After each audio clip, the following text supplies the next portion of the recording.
Hey everybody, welcome back to the channel. Thank you for being here. We got a lot of news to cover today. I think it's news that you're going to want to know about. The first one is Jamie Dimon. He's shorting the gold market. And you know, this may not be a big deal at first glance, but in the next article about Jamie Dimon, he's saying, quote, a default is potentially catastrophic. Jamie Dimon doesn't expect for them to default on the debt, but they might. So we're going to start having meetings once a day, once a week, and then once a day, and then 3 times a day. So he's a little nervous because if he gets caught shorting the market, it could be worth more than all the assets that are in JPMorgan Chase. Now, wouldn't that be something? That would be extremely bullish for gold. I do have a sponsor today. Thank you to the sponsor, USGO Gold. US Gold Mining is the name of the company. I'll put the ticker up here. They've got $20 million in cash, which is awesome for a $170 million company. They've got 9.4 million ounces if you put the inferred, measured, and all the measurements together. I'll cover that a little bit later in the video. And their team has already done this before. They've already brought a company up from nothing and sold it for $70 an ounce to a major back when gold was $1,200. So I want you to check it out. And you guys, take the ticker, Google it, and let me know what you think. Research it for me, you stock guys. I would appreciate that. The Red Speed Cinthio camera. Now this is a true Thunderdome camera. It is AI driven, completely scalable. They are really, really excited about this. It can look inside your car and find all offenses. It can cover 6 lanes of traffic at a time. It can see if you're wearing a seatbelt, see if you're smoking in the car with a baby, see if you're, all of the above. It can see if you're doing all those things, and it can also go to a database and check your tags, insurance, registration, taxes. You can do all that just by sitting at a red light. So this is being rolled out in the UK right now. It's on trial in a busy area. 6 lanes of traffic's pretty busy. And they're looking to roll this out across the country. This is a big brother camera, okay? We're here. So look for the Cinthio camera. They're calling it a Red Speed Cinthio camera. Google it, check it out. Jamie Dimon, Wall Street listens when he speaks. Dimon, a default is potentially catastrophic. Dimon doesn't expect the country to experience its first debt default, but the clock is running down. The closer we get to, you will have panic. Markets will get volatile. Maybe the stock market will go down.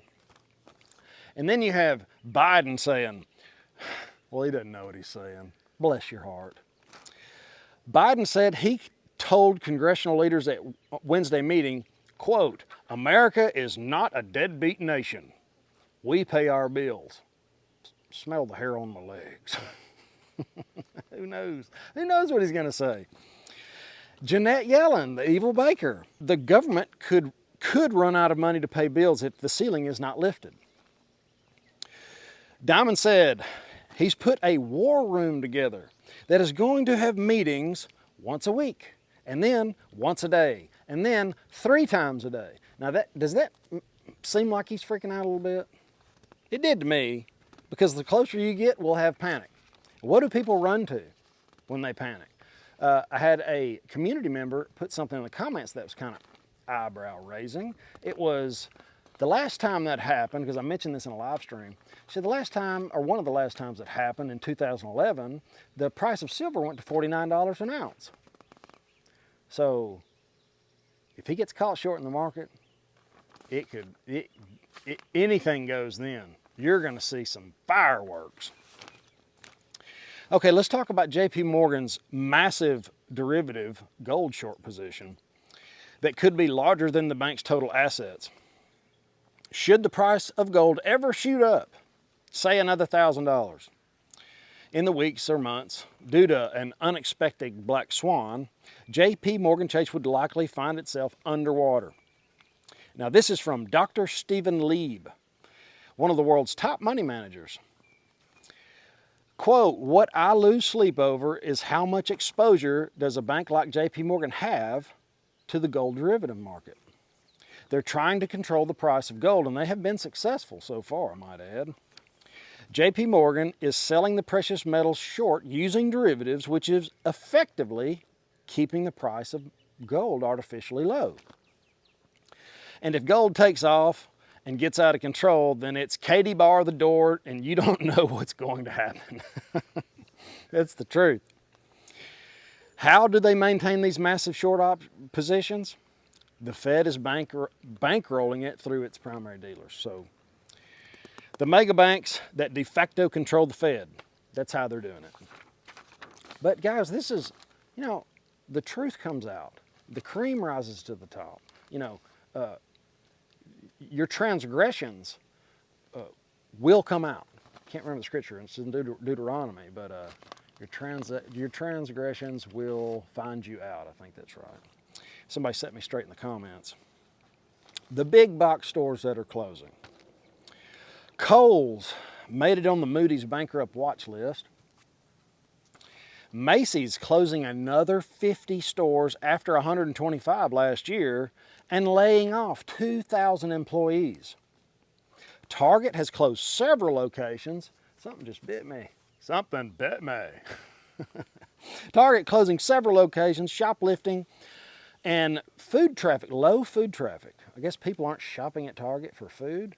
Not sure exactly what that means. Office Depot is closing 3,300 locations. JCPenney's, the store numbers are unknown. All I know is they're struggling. Tuesday morning is 487 stores, and they're all stores closing. They're closing all stores. Foot Locker, 420 mall stores are closing. They plan on moving into small freestanding markets, 300 of those stores. So they're trying to pivot, you know, do what they can. Burger King, now I thought Burger King would be okay, but they're closing 400 stores by the end of 2023. They've already closed 124. Bed Bath & Beyond is gone. They've closed all 360 stores. Champs Sports has closed 125 stores. That's a quarter of all. Bye Bye Babies closed 122 stores. Bed and Body Works has closed 50 mall stores. Best Buy has closed 30 or up to 30. And Walmart will be closing 22 stores. This is, you know, it doesn't matter how much gold or Bitcoin or currency you have if you don't have goods and services to purchase. This is what this says to me. This is less goods and services that we're going to have. Now, given most of these are mall stores, you know, mall type stores, and anybody could see this coming. I have no idea how they made it this long, but you know, we're moving into a digital economy, and this is just kind of what happens. Kind of like as they're raising interest rates, these banks are going belly up. You know, it's just kind of part of it. It's not very hard to see. And something I forgot to mention at the front of the video was 18 million people are getting kicked off of Medicaid. This is, you know, a subsidy that a lot of people depend on that are just going to get kicked off. And you put this kind of news with like SNAP, they're going back to pre-pandemic limits. So the people that have experienced some help during these high inflations, because food prices are like 23% from what they were, you know, pre-pandemic. So they've had extra money for food to help them with the inflated prices. But now they're going back to the way it was before the inflation. So they're going to eat much less. And this is, you know, part of it. And on the heels of this was Ohio. They are experiencing double the amount of people at the food banks. So the food banks are seeing more people, and the director of the food bank in Ohio said it wasn't the homeless, it wasn't just the people that are on drugs, it wasn't, you know, what people think. It's actual working families. Families are really having a hard time. The people that were, and I say it all the time, people that are just living just a little too close to what they can, you know, their means. it's going to wipe them out. And everybody's situation is different. You know, I understand that. But there's about to be a lot of people hurting. There's about to be people hungry. Food is a great motivator, and I hope people are getting ready and starting their side hustles and, you know, doing all they can, because I believe this is going to get a little bit worse before it gets any better. So let me know in the comments what you think about all this. What do you think about all these subsidies? Can we just continue to borrow to consume to run our debt ceiling up? You know, is this going to erode the foundation of what we actually want as a capitalism and free market? You know, can you give somebody everything? There's a fine line there, because some people need it and some people take advantage of it. And me personally, I pay for my own insurance. It's over $1,000 a month, and it doesn't cover what I think it should cover. And the drugs are, you know, not the right ones when you do need them, and they're still expensive. You know, the system is broken. But the only thing I'll say, and I don't want to get too far into this, because what I say might be misconstrued, but I don't feel obligated to take care of people's health that do not care about their health. Ted Nugent was talking about that, and it really made sense. You know, I see a lot of people that are consuming garbage. Like I said, I just left Sam's, and the stuff people are buying on the Louisiana Purchase card would make me sick. And by looking at them, it has already made them sick. So let me know what you think. I'd like to hear some solutions on that. Okay, let's talk about USGO Gold, our sponsor today. The US Gold Mining is the name of the company. USGO is the NASDAQ ticker. Check them out. It'll be in the description. I'll pin it in the comments. They have 9.4 million ounces, or at around 15 ounces, $15 an ounce. I want to kind of cover how they come up with that number, because that is the 3.4 million ounces in the ground that is measured and indicated. And then they have 6 million ounces that is inferred. If you put those two numbers together, you come up with like 9.4 million ounces. Now, how they come up with $15 an ounce is they take the market cap of the company, which is 170, they subtract the cash that they have, and that makes it 150 million.